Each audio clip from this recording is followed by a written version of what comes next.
let us train the mind and sit in meditation. If we can train well in samadhi, the firmly concentrated mind, then it will be a resting place for our hearts. It's like we have a house.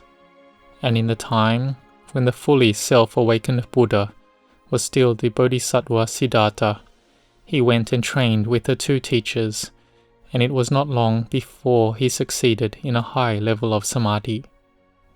He also went and practiced torturing his body. He fasted from food until he became so thin. If he touched his stomach, it would go to his back. So it shows he was extremely thin. It was just skin covering the bones.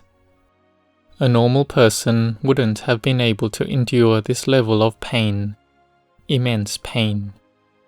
And sometimes he practiced by stopping breathing. He clenched his tongue onto the roof of his mouth and stopped breathing. It was a lot of pain and torture. In the end, he fainted 3 times. He tortured himself to the highest level. No one in this world had tortured the body to this level. They would have died first. So he practiced this self-torture to the utmost, but still did not yet succeed or attained to anything. He saw that it wasn't the right path. In the suttas it says that a Brahma god plucked 3 strings of a lute. The string of the lute that was too loose was not melodious. The one that was too tight made the string of the lute break. And this was a simile. The Buddha contemplated and saw that torturing the body to gain enlightenment would not work. No human would be able to do this. So he thought back to when he was a child. When he was just 7 years old as a prince, he sat in meditation under the rose apple tree. At the time his father, head of the Sakyan clan, was leading the royal ploughing ceremony. So the prince wasn't playing like other children. He sat meditation under the rose apple tree and could enter first jhana, mental absorption, through using anapanasati, the mindfulness of breathing. So anapanasati is the crown meditation object of all the meditation objects. If we can train in anapanasati well, then it will promote all the other meditation objects as well. And so we know that avijja, ignorance, is the cause for sankhara, mental formations, and vijnana, consciousness, to arise. Then tanha, craving, arises, upadana, clinging, arises. Then suffering arises. But we won't be able to see in time when these are separated out. Venerable Ajahn Chah said it's like someone falling from a tree, and they aren't able to count how many branches they pass, and they have hit the ground already. So our mind receives aramana, sense objects. There are sense objects that we don't like. For instance, the eye sees a form we don't like. Then the process of dependent co-arising of phenomena happens so quickly, and then suffering has arisen already. The dislike that comes from sense contact happens so quick.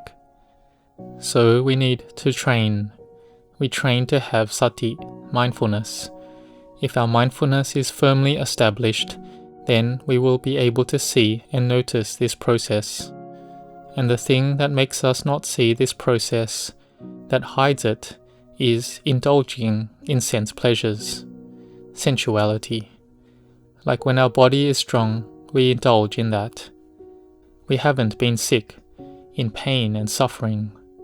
We get sick, but it's just a bit of pain and sickness. But if there is sickness greater than this, with more pain and suffering, then we will have the feeling that this sankhara, this physical form, is truly a heap of suffering. It's something heavy. It's the heaviest thing in the world. If we could see it, it might look like a big mountain. It's heavy. But the Buddha said that the thing that is heavy is upadana, attachment and clinging. The attachment to the khandhas, the aggregates or heaps. The physical form is something heavy. the attachment to form. The 5 khandhas is something heavy. It's that person who is the one who carries that heavy thing. The carrying of heavy things is suffering in the world. This body, which is this physical form, is something heavy. It's heavy because of attachment and clinging. So there are some people who can gain things and are not happy with what they have. They also suffer. Some people have a big house, some have a little house. But if we contemplate and be someone who is content and has moderation, we are okay with whatever we can get, then we will live with ease. The house simply protects against sun, protects against wind, protects against all the insects and animals, and we use it in order to build goodness, in order to make our minds have Buddha nature to arise, so that it can bloom in our spiritual hearts. It's like we have a flower of Buddha nature. The first petal is like cleansing the body. We cleanse the body well, and then the flowers and petals are beautiful, not dreary. The person who doesn't cleanse their body and speech well, then the flower petals are not beautiful at all. But when we plant the Buddha flower in our hearts, and the root is established, then the Buddha flower will bloom and flourish. The first flower petal is having to purify our bodily actions and to purify speech, which we call sila, virtue. We have sila, like speech that doesn't harm each other. And when we do not harm others, this is like we do not harm ourselves too. And in this world, we can see there are a lot of people who harm each other through speech and actions, so chaos arises. And especially with speech, it's really easy to cause harm. We may not harm others physically, but harm others through our speech, which hurts other people's feelings. There is ill will and hate arising. There is insulting and meanness. Why? Because of thinking, I have more wealth than you. I have more wisdom than you. I have more wealth, rank, praise, and happiness than you. And after having all of it, but possessing no mindfulness and wisdom, then one can look down on others. Humans like to criticize and find fault with each other. Why? Because of thinking, we are right, they are wrong all the time. Even in comparison with the whole world, we are right. Whatever we do, we find the rationalization and reasons that we are right, and why others are wrong. So when each person thinks that they are right and others are wrong, then problems arise. Then it all becomes wrong, and chaos arises. But however it is, however the world is like, we aren't able to make each person have good views. And the Buddha sees that people have suffering like this, and so he cycled through births and deaths, willing to build his barami, spiritual perfections, and sacrificed his flesh, blood, and life, doing this in each lifetime. And even if he was born as an animal, he was an animal that had barami. He was called a Bodhisattva, or a Maha Bodhisattva in his successive lives.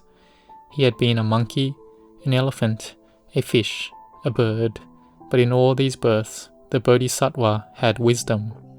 He exchanged his flesh, blood, and life for building the barami for Bodhinyana, the wisdom of enlightenment.